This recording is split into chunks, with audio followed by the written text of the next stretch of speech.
वो सुबह कभी तो आएगी. It is this movement of people, this tremendous movement of people and ideas that is going to define this country. It is this energy that is producing your best managers. It's driving the stock market. Stock market में भी एक तो retail का क्षेत्र है, दूसरा institutional investment है और तीसरा एफआईआई का है. ये तीनों का इक्वल बैलेंस होना चाहिए.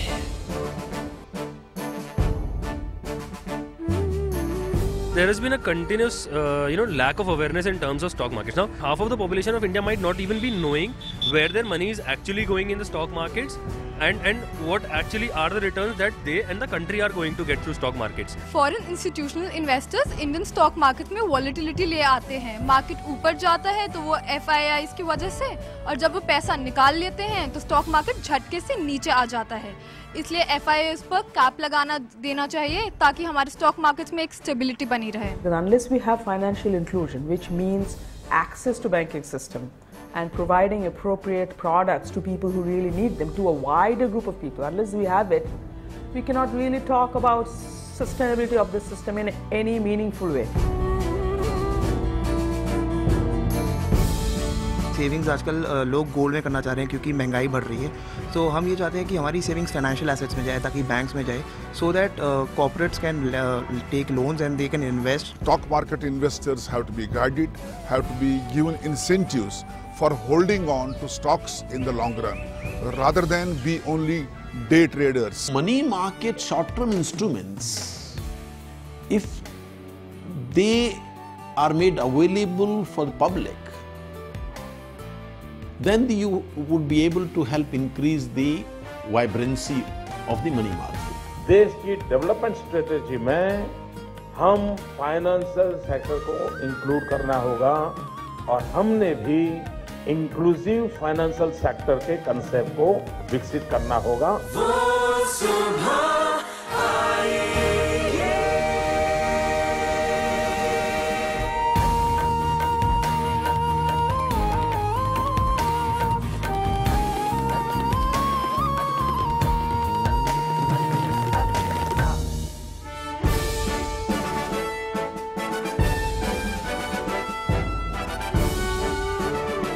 नमस्कार और स्वागत है आपका change India an agenda for the next prime minister में. आज हमारी चर्चा का विषय, जो हमारा 12वां शो है, आज हमारी चर्चा का विषय है वित्तीय क्षेत्र, फाइनेंशियल सेक्टर, उसमें सुधार, उसके रिफॉर्म किस तरह हो. हमारी पूरी जो एजेंडा तैयार किया है वो एक विशेषज्ञों के ग्रुप ने करा है और उनके जो खास रिकमेंडेशंस हैं वो हमारी वेबसाइट thinkindia.in.com पे भी आपको मिलेंगे. वहां पे जाके अपने सुझाव भी दीजिए. उन विशेषज्ञों के जो पॉइंट्स हैं उनको आज हम डिस्कस करेंगे. यहाँ पे हमारे साथ स्टूडियो में मौजूद हैं ऐसे 3 विशेषज्ञ जो हमारी आर्थिक क्षेत्र को बखूबी जानते हैं. डॉक्टर अजय शाह, NIPFP के प्रोफेसर और देश के जाने माने आर्थिक विशेषज्ञ. मिस्टर राशेष शाह, चेयरमैन और CEO ईडलवाइज ग्रुप के हैं और आर्थिक जगत की जाने मानी शख्सियतों में से एक है. और सैटेलाइट लिंक से हमारे साथ जुड़े हुए हैं मिस्टर पर्सी एस मिस्त्री. वो ऑक्सफोर्ड इंटरनेशनल के चेयरमैन हैं, जो कि एक एडवाइजरी फर्म है और जिसने मुंबई को देश की आर्थिक राजधानी बनाने में काफी सक्रिय रोल निभाया है. और इन सबके साथ हैं हमारे अपने धीरज नायर, जो नेटवर्क 18 के थिंक इंडिया फाउंडेशन के CEO हैं और इस प्रोजेक्ट के कर्ता धर्ता हैं. हमारे साथ स्टूडियो में आज एक ऑडियंस भी है, जिनमें से तो कई लोग ऐसे हैं, एनर्जेटिक ऑडियंस है, कई लोग ऐसे हैं जिन्होंने ट्विटर और हमारी वेबसाइट पे अपने सुझाव दिए हैं. और मैं ये कहूँगा कि आप लोग भी हमारे जो ये सब शोज हैं ट्विटर और वेबसाइट पे हमारी सारे रिकमेंडेशन हैं, जाके अपने सुझाव दीजिए. तो अब हम अपने पहले 3 पॉइंट्स पे आते हैं जो कि हम प्रधानमंत्री जी को देंगे. पहला तो है reserve bank of India.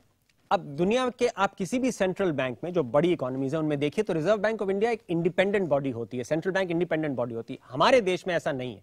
Reserve bank का गवर्नर अपॉइंट होता है फाइनेंस मिनिस्ट्री से, और जो मॉनेटरी पॉलिसी कमिटी है, जो उसकी रिकमेंडेशंस हैं, वो किसी पे लागू नहीं होती. बाकी सेंट्रल बैंक्स में वो लागू होती हैं, लेकिन हमारे यहाँ नहीं होता है. तो वर्चुअली हमारा जो रिजर्व बैंक ऑफ इंडिया है उसकी ऑटोनॉमी काफी कम है. हम कह रहे हैं उसको इंडिपेंडेंट बनाइए, मॉनेटरी पॉलिसी कमेटी के जो मेंबर्स हैं उनकी अपॉइंटमेंट भी बायपार्टिजन मैनर में हो, प्राइम मिनिस्टर भी हो और लीडर ऑफ द ऑपोजिशन हो, और जो वो कहें वो सबको मान्य होना चाहिए, इट शुड बी मैंडेटरी। वो पॉइंट नंबर 1 है आरबीआई की ऑटोनॉमी। और दूसरा पॉइंट है जो फॉरवर्ड्स मार्केट्स कमीशन है, जो कि कमोडिटीज मार्केट को कंट्रोल करता है या रेगुलेट करता है, वो आज सरकार के अधीन है, वो सेबी या किसी ऐसी इंडिपेंडेंट रेगुलेटरी एजेंसी के अधीन नहीं है। तो जो स्कैंडल हुए हैं पीछे, वो सरकार की रेगुलेटरी ओवरसाइट के अंदर हुए। हम कह रहे हैं उसको हटा दीजिए, उसको सेबी जैसी बॉडी जो कि इंडिपेंडेंट रेगुलेटर है उसके अधीन करिए। और तीसरा पॉइंट तो है जो हमने काफी बार पीछे भी चर्चा करी है कि ये सारी चीजें बिल्कुल कहीं नहीं पहुंचेंगी, कुछ नहीं होगा इनका, अगर हम लोग अपना मैक्रो इकोनॉमिक बैलेंस वापस ठीक नहीं करते हैं। उसका मतलब यह है कि सरकार का जो फिस्कल डेफिसिट है वो 3% पे आना चाहिए। आज जो ऑलमोस्ट 5 और अगर आप स्टेट्स को मिला लीजिए तो 7, 7.5, 8% भी है, वो कम होके 3% पे आना चाहिए। हम कह रहे हैं 36 महीने में अगले प्रधानमंत्री को ये करना एकदम जरूरी है। अजय, मैं आपसे शुरू करता हूं इसमें। We must understand the relationship between Parliament and RBI. जी. RBI is able to print money only because Parliament has authorized him to print money. So, on one hand, we say RBI should be independent, right? But RBI should also be accountable. Right. When Parliament gives RBI the power, Parliament should demand an outcome. So, side by side with this, we should say that there is an inflation target. तो inflation target अगर parliament कहती है कि हमारा consumer price inflation जो है इस देश में मान लीजिए 5% से ज्यादा नहीं होना चाहिए, yes. और आज जैसे है वो 8.5-9% पे है, 10% पे भी था, yes. तो आरबीआई को सिर्फ फिर एक ऐसी पॉलिसी बनानी चाहिए कि वो सिर्फ कोशिश करें कि इन्फ्लेशन जो है 5% पे जाए, और कुछ आरबीआई का उद्देश्य नहीं होना चाहिए। उसके साथ we have to remove many other things that RBI is doing. Right. RBI is doing borrowing for government, managing currency, बहुत सारे काम हैं उनके पास। जी।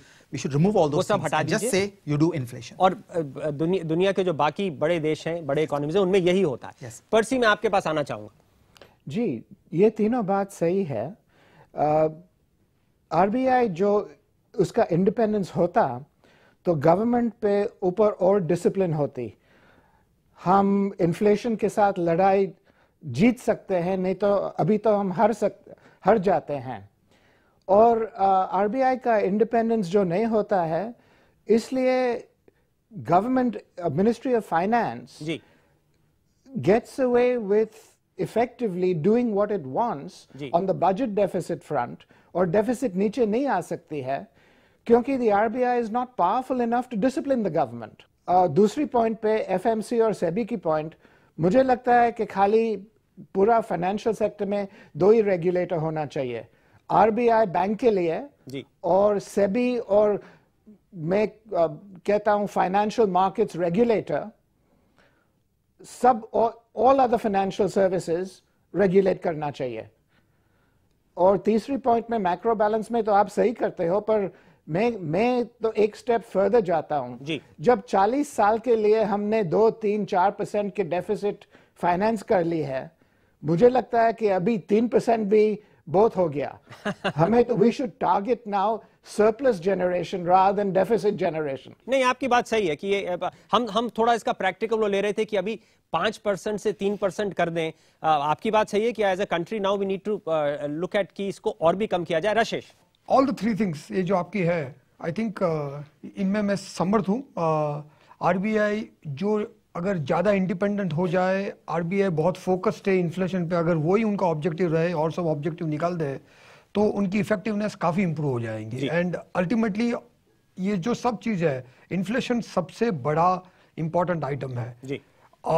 अगर फाइनेंशियल रेगुलेटर्स इंटीग्रेट हो जाते हैं, कोऑर्डिनेट होते हैं, वेदर एक होते हैं या उनके स्ट्रॉन्ग कोऑर्डिनेशन हो जाते हैं, ये तो फाइनेंशियल सेक्टर के लिए अच्छा ही होगा जी। और जो तीसरी बात है, जो 3% फिस्कल पे आना है, इसके लिए एक ही चीज करनी है, गवर्नमेंट का खर्चा कम होना चाहिए जी। और वो खर्चा कहाँ से कम होगा, कैसे कम होगा, वो सबसे ज्यादा इंपॉर्टेंट है। क्योंकि हमारी जो FRBM एक्ट थी वो हमने इम्प्लीमेंट की थी, वो उसको अभी सस्पेंड कर दिया है। अगर हम पार्लियामेंट के थ्रू एक FRBM एक्ट लाए और ये इम्पोज कर दे फाइनेंस मिनिस्ट्री के ऊपर कि आप इससे आगे नहीं जा सकते, और जैसे अमेरिका में होता है, जैसे अमेरिका में होता है, गवर्नमेंट स्टैंड स्टिल पे आ जाती है और उसके बाद ही कुछ और फिर उसको पार्लियामेंट compromise वापस होता जाना है, पड़ता है। तो वो एक कंट्रोल आना चाहिए आरबीआई के जो आरबीआई इन्फ्लेशन पे कंट्रोल अगर आ सकता है और गवर्नमेंट की स्पेंडिंग पे कंट्रोल आ सकता है तो ये काफी इफेक्टिव होगा। हो सकता है। तो अब मैं ऑडियंस के पास आना चाहूंगा, कुछ सवाल ऑडियंस के, अगर आप में से किसी के पास सवाल है जी। We are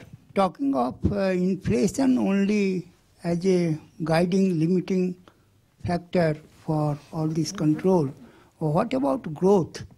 I mean, as a layman, I understand that growth and inflation are just parallel lines, real parallel lines.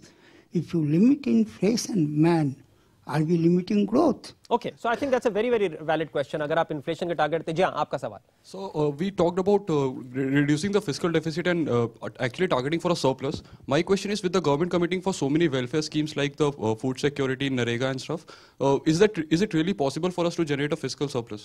Okay, so I think this is all coming down to Ajay आप बताएं। I think that's a very interesting question. But what about growth? Ji, I think we should think about it like this, that in a high inflation environment, there is a lot of uncertainty. Okay, हम कुछ plan नहीं कर सकते हैं क्योंकि 5 बरस 10 बरस आगे देखो तो you cannot understand what is going to happen. तो वो environment में हम investment नहीं कर सकते हैं and then growth suffers.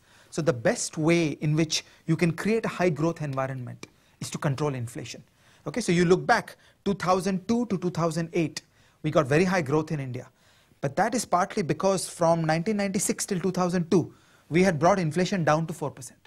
Okay, so low inflation is the foundation for high growth. नहीं तो उसमें मेरा सवाल आपसे अजय ये है कि हम कहते हैं इन्फ्लेशन टारगेटिंग होनी चाहिए और mandated by parliament FR act होना चाहिए, लेकिन अगर उसका ब्रीच होता है तो किस तरह की पेनल्टी होनी चाहिए उस ब्रीच के लिए? अगर सरकार वापस नहीं, अगर इन्फ्लेशन नहीं आती, आरबीआई मान लीजिए इंटरेस्ट रेट 18% भी कर दे लेकिन इन्फ्लेशन नीचे नहीं आ रही है, तो वो दायित्व किस पे होता है कि गलती किसकी है वो? The way this works all over the world, and it has worked all over the world.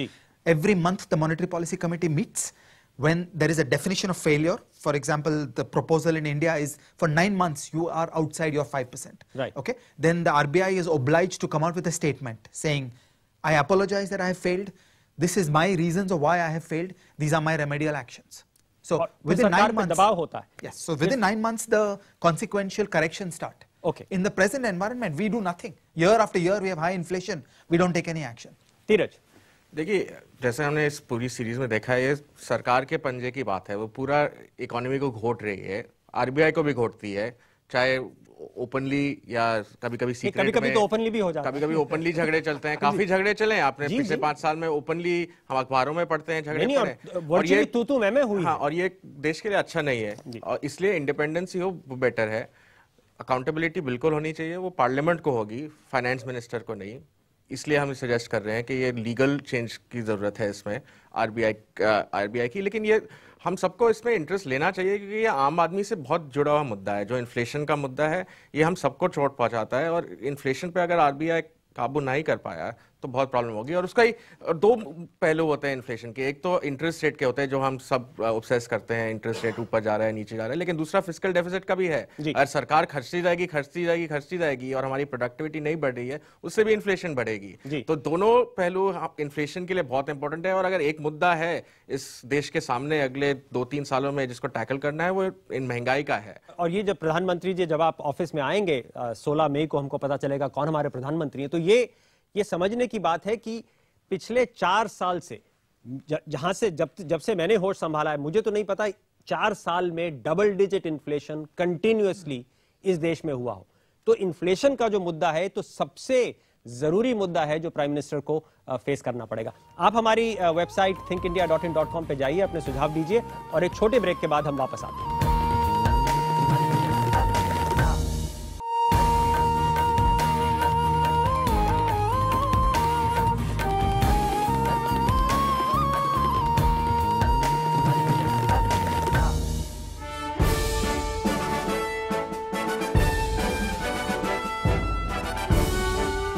स्वागत है आपका change India an agenda for the next prime minister में। आज हमारी चर्चा का विषय है फाइनेंशियल सेक्टर, वित्तीय क्षेत्र में सुधार, उनके रिफॉर्म। पहले हमने देखा है कि सबसे बड़ा रिफॉर्म जो है आरबीआई को फ्री कर दीजिए और उसको एक टारगेट दीजिए इन्फ्लेशन का, और ये प्रधानमंत्री के लेवल पे ही हो पाएगा क्योंकि आज आरबीआई एकदम कंट्रोल्ड है। अब हम एक और मुद्दे पे आते हैं। आज 65 साल इंडिपेंडेंस के बाद भी इंडिया शायद दुनिया में सबसे और काफी ज्यादा अंडर बैंक्ड है। हमारे लोगों के पास बैंक अकाउंट तक नहीं है। इंश्योरेंस कवरेज तो बहुत ही कम है, पेंशन और भी कम है। तो हम कह रहे हैं कि ये स्थिति अब आपको बदलनी होगी और हम कह रहे हैं कि जो हमारा पॉइंट नंबर 3 है कि हिंदुस्तान के जो बैंक्स हैं इनको प्राइवेटाइज कर दीजिए। जितने भी पब्लिक सेक्टर बैंक है, स्टेट बैंक ऑफ इंडिया से लेके जो कि इतना बड़ा बैंक है, उसको प्राइवेटाइज कर दीजिए। स्टेट बैंक को छोटे टुकड़ों में बांट दीजिए हम कह रहे हैं, और अलग अलग टुकड़े को आप प्राइवेटाइज कर दीजिए। हम और कह रहे हैं कि 100% एफडीआई अब आने दीजिए बैंकिंग क्षेत्र में, क्योंकि हमको चाहिए। और जो लोग कहते हैं कि इससे देश का नुकसान होगा, उनको ध्यान रखना चाहिए कि इतना स्ट्रेटेजिक सेक्टर जो टेलीकॉम्स है, आज हम उसमें 100% एफडीआई अलाउ करते हैं, तो बैंकिंग में क्यों नहीं। तो ये हमारा पॉइंट नंबर 3 है। पॉइंट नंबर 4 और 5 जो हमारे हैं वो इंश्योरेंस और पेंशन फंड से ताल्लुक रखते हैं। उसमें हम थोड़ा कंजर्वेटिव हैं। हम कह रहे हैं कि 51% फॉरेन इन्वेस्टमेंट आने दीजिए, लेकिन प्राइवेटाइजेशन पूरी कर दीजिए। यहां पे आपने एसबीआई को प्राइवेटाइज किया, एलआईसी को भी कर दीजिए। इतना बड़ा जो हाथी है उसको भी प्राइवेटाइज कीजिए, और जीआईसी और दूसरी कंपनी से सबको प्राइवेटाइज कर दीजिए, क्योंकि सरकार का कोई मतलब नहीं है इन कंपनियों को चलाने में, और सर्विस जो है लोगों के लिए बढ़ेगी। तो ये हमारे मुद्दे हैं। पर्सी, आपकी प्रतिक्रिया। अभी हम कॉस्ट बेनिफिट एनालिसिस कर लिए हैं। Did nationalization for banking and insurance work? If we did an honest cost benefit analysis of experience since 1955 for insurance and since 1968 for banking, we would have to conclude that the costs far outweigh the benefits. Ji. Abhi to hamari banking system and insurance system is not fit for purpose and not fit for the kind of economy that India has. Ji. And it does not serve the Indian consumer of financial services well at all. SBI and LIC are probably the 2 largest sources of systemic risk in the financial system. I don't know how the government plans to continue to capitalize SBI in the future if its NPAs keep increasing. And I don't think the government has any idea what its open-ended liability is for all the policies that LIC and all the insurance companies have written. Also, pensions are very tied into the operations of insurance companies. Insurance companies today manage about 50% of the world's pensions. Ji. And we forget that. And by restricting the foreign investment in insurance companies at 26%, we have done immense damage to ourselves, and we have not got any rational reason for opposing the increase to 49%. In fact, in my view, to 100%. ना वो तो हमने कहा हम 51 बोल रहे हैं, लेकिन हमें पता है कि आप 100% के वोटरी हैं। अजय, मैं आपके पास आऊंगा। एक जो काउंटर आर्ग्यूमेंट है, वो काउंटर आर्ग्यूमेंट ये है कि अगर आप अपने देश की सेविंग्स विदेशी निवेशकों के हाथ में दे देते हैं, तो क्या are you exporting India savings? वैसे ही हम लोग थोड़ा सेव कम करते हैं। I think we should think in 2 points. Ji. First, it is possible to have a 100% foreign insurance company in India who is giving jobs to Indian people, who is making products for Indian consumers. Ji. And that is good for competition. We have seen that in cars, we have seen that in telecom, so why not in insurance? Ji. Okay. Now, case 1, you can tell him, don't take any of your money outside, you keep it here. हाँ, तो Okay? Service आप That is our दीजिए, लेकिन choice. आप हमारी savings ना लेके जाइए। We could say that. Ji. But I would say that we are better off saying to all Indian insurance companies that can you please reduce your risk by spreading your money all over the world. Okay, that is diversification. Ji, रशेष। See, ये जो government companies है, banks है, insurance companies है, इनको अगर privatise हो सकता है तो बहुत अच्छा है, क्योंकि ये तो आई स्ट्रांगली बिलीव कि जो चीज जो प्राइवेट सेक्टर से हो सकती है उसमें government should not get involve. But अगर इंटरिम कुछ हो सकता है कि इनको इंडिपेंडेंट कर दे, इनके बोर्ड इंडिपेंडेंट कर दे, इनके एमडी सीईओ की सिलेक्शन इंडिपेंडेंट कर दे, तो भी काफी इंप्रूवमेंट हो जाएगी। वो हमने देखा है वो एक अर्ध सत्य से बात हो जाती है, वो अर्ध सत्य से बात हो जाती है, और क्योंकि सरकार का कंट्रोल तो रहता है। आप जितना तो हम कह रहे हैं वो अब जो नए प्रधानमंत्री आएंगे, अब आखिर 20-22 साल से ये देश अब देख चुका है प्राइवेट सेक्टर क्या चीज है, ये देश फ्री मार्केट्स देख चुका है। अब वो मानसिकता छोड़ के उनको प्राइवेटाइज कीजिए, हम कह रहे हैं।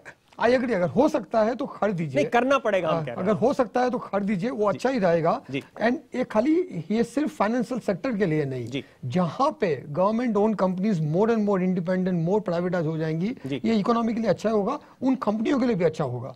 और ये जो FDI का जो एक्चुअल मुद्दा है, आई विल ऑल्सो अग्री कि 100% कर दो, क्योंकि इंडियन कॉर्पोरेट सेक्टर काफी स्ट्रांग हो गया है। हमें कंपटीशन से एक्चुअली अच्छा फायदा होगा, इनोवेशन होगी, क्रिएटिविटी होगी, और कंपटीशन से ही कंज्यूमर के लिए कॉस्ट कम होगी, उनके सर्विसेज इंप्रूव होंगे।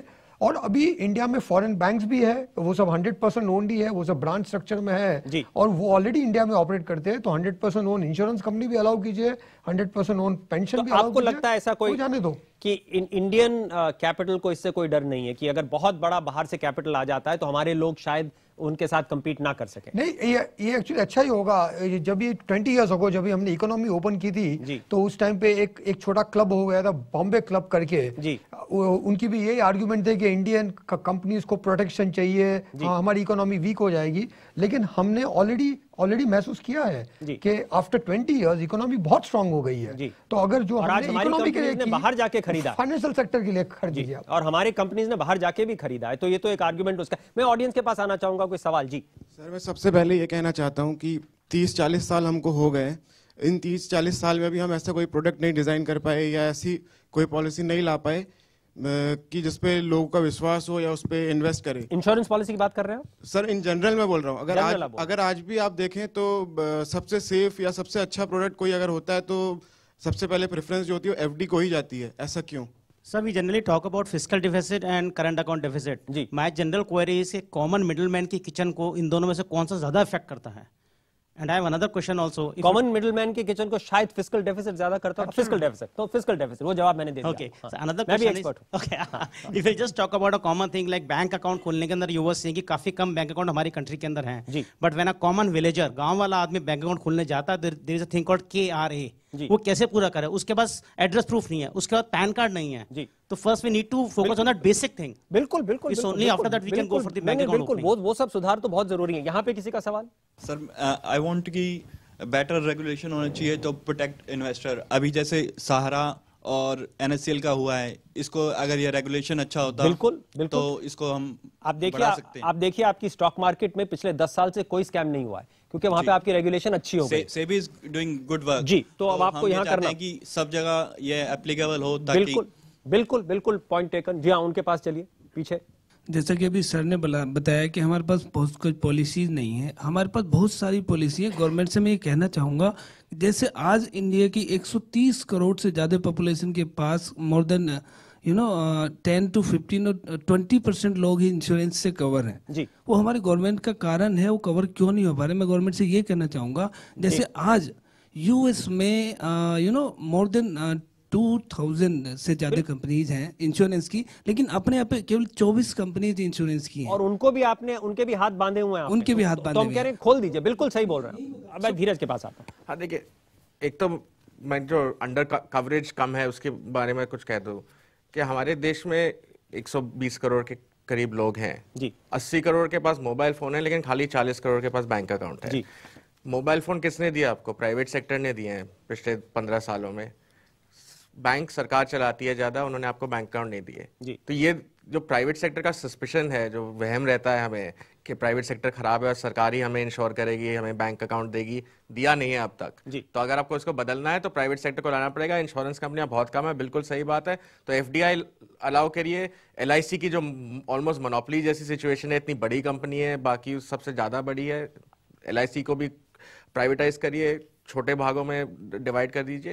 ये बहुत जरूरी है। कंपटीशन सबसे ज्यादा, कंपटीशन और चॉइस, इससे ही जो आम आदमी है, जो आम उपभोक्ता है, उससे बहुत बेनिफिट होता है। तो ये कंपटीशन की बात है FDI की। ये हमें इसके बारे में चिंता नहीं करनी चाहिए कि विदेशी पैसा है या देसी पैसा है। अब सारा पैसा होता है। बिल्कुल। तो मैं एक क्विक पोल ले लूं, क्योंकि मुझे ऑडियंस का कुछ आभास तो है कि आप में से कितने हैं जो सपोर्ट करेंगे 100% फॉरेन डायरेक्ट इन्वेस्टमेंट। कितने हैं?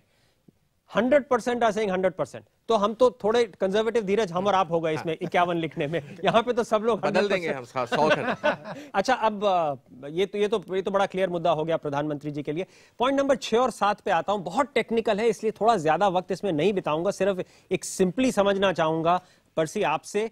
ये पॉइंट नंबर 6 जो है, हम कह रहे हैं कॉर्पोरेट बॉन्ड मार्केट को बिल्कुल लिबरलाइज कर दीजिए, SLR CRR, जिससे कि हिंदुस्तान की जो सेविंग्स हैं वो सरकार अपने पास लिटरली उसको खींच लेती है, अप्रोप्रिएट कर लेती है। और 7वां पॉइंट जो है डेरिवेटिव्स मार्केट को, इसको भी लिबरलाइज कर दीजिए। टेक्निकल है तो जितनी सरल भाषा में आप समझा सके हमारी ऑडियंस को कि इससे क्या होगा। डेरिवेटिव्स के बिगर बॉन्ड मार्केट बराबर नहीं चलेगी। बॉन्ड मार्केट चलने के लिए डेरिवेटिव्स तो होना ही चाहिए, क्योंकि करेंसी रिस्क और इंटरेस्ट रेट रिस्क का हेज होना ही चाहिए, नहीं तो international investors will simply not be interested in the Indian bond market, and international investors today are players in every bond market. Right. If you do not have international players in a bond market, by definition that bond market is not worth playing in. तो हम क्यों नहीं कर पा रहे हैं पर्सी, ये समझा दीजिए, क्यों नहीं कर पा रहे हैं?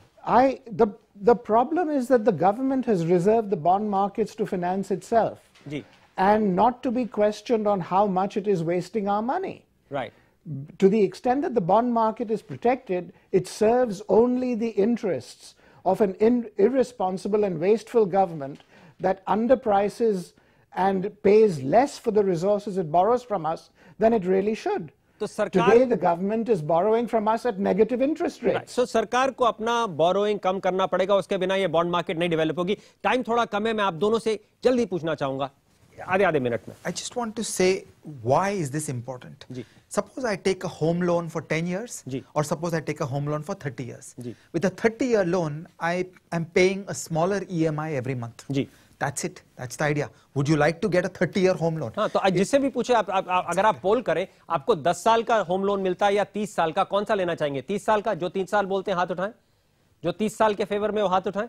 तो 100%, तो ये तो क्लियर है कि, or same, there is a highway. Okay, if the highway has a 5-year or a 10-year bond, then the toll has to be higher. If the highway gets 30-year financing, the toll becomes lower. दुनिया में तो 100 साल की financing होती है, America वगैरह में तो 100-year bonds होते हैं। Every one of us is suffering every day because we do not have a bond market. बिल्कुल, and we should change this immediately. तो राजेश बताएं, आप तो प्रैक्टिशनर हैं, तो कैसे, क्या, एक तो हमने समझ लिया सरकार को अपना बैलेंस शीट कम करना है, सरकार को, जैसे एक रिजर्व बैंक के डिप्टी गवर्नर मुझसे बात कर रहे थे, एक छोटा सा मुद्दा, मैंने उनसे पूछा कि बॉन्ड मार्केट क्यों नहीं डेवलप होती है, तो मुझे कहते हैं कि देखो ऐसा है राघव, कि अगर बाजार में, मंडी में एक हाथी सारी सब्जी खाता रहेगा तो दूसरों को सब्जी नहीं मिलती है। तो ये उन्होंने मुझे बताया कि सरकार सब कुछ खा रही है तो दूसरों को नहीं मिलता। आप बताएं। नो, ये जो गवर्नमेंट की कंट्रोल है इसके ऊपर, ये तो कम होना चाहिए, लेकिन ये जो रिक्वायर्ड है बॉन्ड मार्केट, डेरिवेटिव मार्केट, ये क्योंकि हमारी इकोनॉमी काफ़ी सोफिस्टिकेटेड हो गई है, काफ़ी कॉम्प्लेक्स हो गई है। ये तो ऐसा है कि इंडियन इकोनॉमी 2014 में आ गई है और हमारे कार्स अभी भी एम्बेसडर और फियाट के इक्विवेलेंट के हैं। तो हमारी जो फाइनेंशियल सिस्टम है, वो entire bond market, derivative, currency, all of that has to come here. हमें आई थिंक थोड़ा एप्रीहेंशन है, थोड़ा डर है कि इससे वॉलेटिलिटी इंक्रीज होगी, हम इसको कर पाएंगे कि नहीं। बट मैंने जो आगे कहा था एफडीआई के बारे में, I think Indian investors, Indian financial system काफी सोफिस्टिकेटेड है, काफी कॉम्प्लेक्सिटी हैंडल कर सकेगी। तो आपने देखा प्रधानमंत्री जी, ये एक मानसिकता का, ये कोई टेक्निकल बात नहीं है, ये एक मानसिकता की बात है, और मानसिकता हमेशा ऊपर से ही चेंज होती है। इसीलिए सबसे बड़े और सबसे ऊपर आप होंगे, तो आपको ये मानसिकता बदलनी होगी। फिलहाल ब्रेक में जाने से पहले एक बार देखिए, जो हमारी ऑडियंस है, एकदम यंग एनर्जेटिक ऑडियंस है, इन्होंने काफी अपने सुझाव प्लेकार्ड्स पे लिखे हुए हैं। तो मैं कहूंगा कि अपने जरा प्लेकार्ड उठा लीजिए और दिखाइए लोगों को, और जो हैशटैग आप देख रहे हैं टेल द नेक्स्ट पीएम पे, उस पे आप अपने ट्वीट भी भेजिए, अपने सुझाव भी भेजिए, और उनको भी हम कंपाइल करेंगे।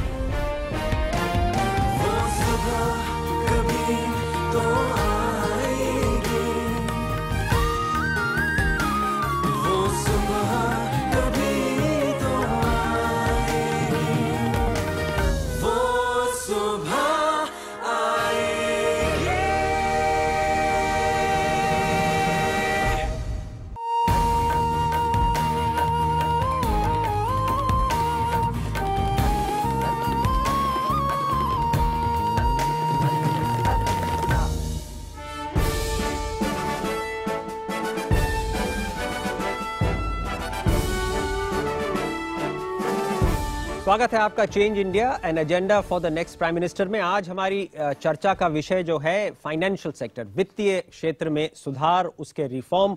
काफी हम चर्चा कर चुके हैं, रिजर्व बैंक ऑफ इंडिया से, करेंसी मार्केट से, सेबी के कंट्रोल में बॉन्ड मार्केट जानी चाहिए, काफी मुद्दे हम एड्रेस कर चुके हैं।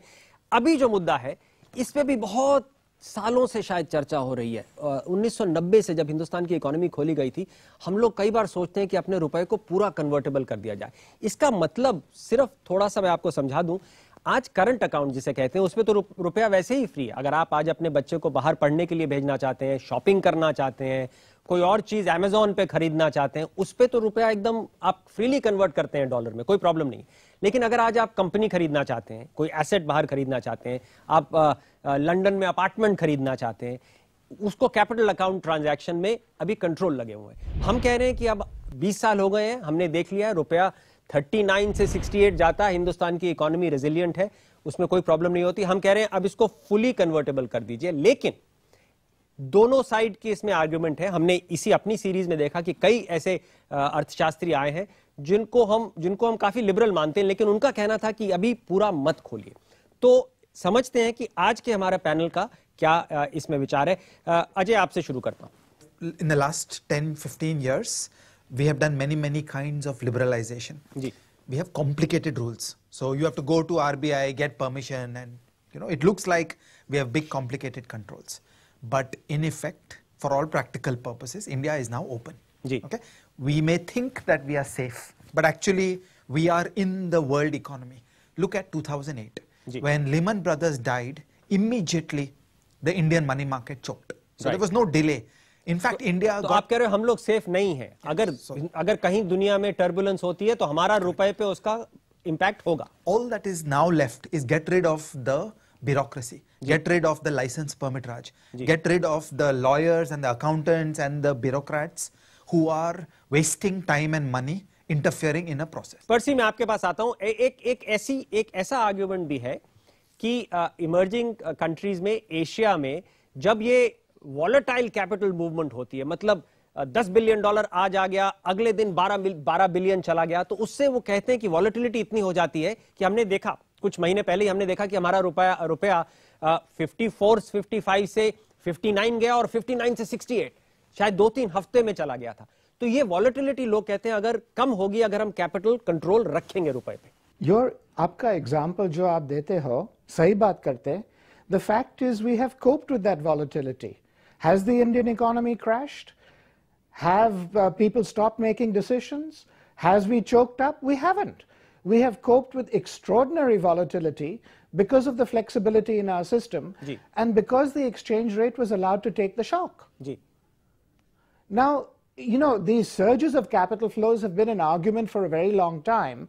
I think that the IMF is abdicating its responsibility by not creating tidal basins which can actually take care of some of these surges. I think we need some intellectual firepower from countries like India, China, etc., which cope with these things because hot money moves in response to immediate short-term yield. जैसे रशिश, हम देखते हैं कई Asian economies में तो अगर रुपया उनकी करेंसी ऐसे मूव करती है तो स्ट्रीट में लोग प्रोटेस्ट करने आ जाते हैं, राइट्स हो जाते हैं। हमारे देश में तो हमने देखा है कि ये ऐसा कुछ नहीं होता है, तो वो रेजिलियंस तो है। तो ये सेल्फ करेक्टिंग मैकेनिज्म है, कंट्रोल होने चाहिए नहीं होने चाहिए आपकी? एक्चुअली कंट्रोल से कुछ एडवांटेज अभी नहीं है क्योंकि as you said current account convertibility already है, फॉरेनर्स एनआरआईज के लिए कैपिटल अकाउंट कन्वर्टेबिलिटी भी है, तो हम ऑलमोस्ट उधर है। और ये जो एग्जांपल दिया आपने, रुपये ऊपर गया नीचे गया 20%, वो इकोनॉमी ने एब्जॉर्ब कर ली, उससे एडजस्टमेंट भी हो गई। अभी जो रुपये की अभी वैल्यू है, इससे एक्सपोर्ट्स में काफी ग्रोथ हो रहा है। तो ये जो करेंसी है आपकी शॉक एब्जॉर्बर है, आप उसको अलाउ करेंगे फ्रीली एब्जॉर्ब करने के लिए। और इंडियन इकोनॉमी ऑलरेडी ग्लोबल हो गई है, हमारे एक्सपोर्ट्स प्लस इंपोर्ट्स अभी $1 ट्रिलियन पे आ गए हैं। तो इतना एक्सपोर्ट इंपोर्ट है, उसकी भी करेंसी से उस पर भी इम्पैक्ट होता ही है, और ये तो आपके कंट्रोल में नहीं है। तो ऑलरेडी हम इधर तक आ चुके हैं, ग्लोबल इकोनॉमी में इंटीग्रेट हो गए हैं, ऑलरेडी हमने वॉलेटिलिटी अब्सॉर्ब की है। तो अभी अगर इसको और भी खोल देंगे और भी ओपन अप कर देंगे तो इससे अभी और फायदा ही होगा, क्योंकि जो भी कॉस्ट है वो तो ऑलरेडी अब्सॉर्ब हो गई है। राइट।